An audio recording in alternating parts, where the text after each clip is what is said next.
I live by two core principles.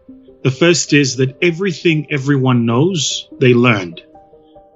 And I don't accept that I'm less intelligent than the next person, which means I can learn it too. The second is that every single excuse I have is valid, but that's still not going to give me the results that I want.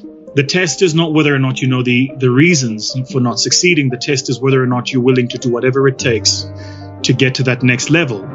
And a big part of the whatever it takes actually is just remain teachable.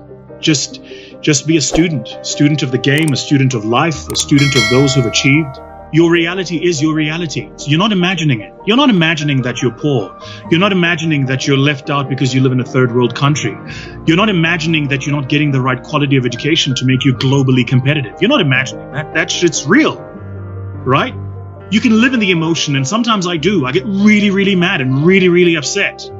But then the following morning comes and you realize that you've moved not an inch of distance, yet you've expanded all of this time and this emotion. I mean, right now, if you think about the world we live in, just think about how much hatred there is.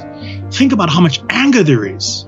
And yet we're not moving. So what really pulls me out of it, and it's an honest conversation with me, is I go, do you want the emotion or do you want progress? Because you can't have both. I'll give you an example. You're at the gym, you're curling, you're rep 8, and your body starts to fire off those signals in your brain and it goes, stop, it hurts. If you stop, you get the emotion, you don't get the progress. So if you talk to any decent athlete, they'll tell you that where the pain starts is when the work starts. So you either get the emotion or you get the progress, but you can't have both. We're living in this world today where everybody is just so deeply embedded in the emotion. I want to be angry at Tom because he's X, Y, and Z, and I want to be angry at Vusi because, yet you make no progress.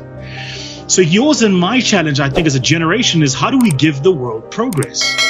So sometimes we've lost a sense of perspective. It's not easy, but damn, it's much easier than it's ever been. And you have a responsibility to own your progress. The hardest thing to do is to enable people to see themselves as they are.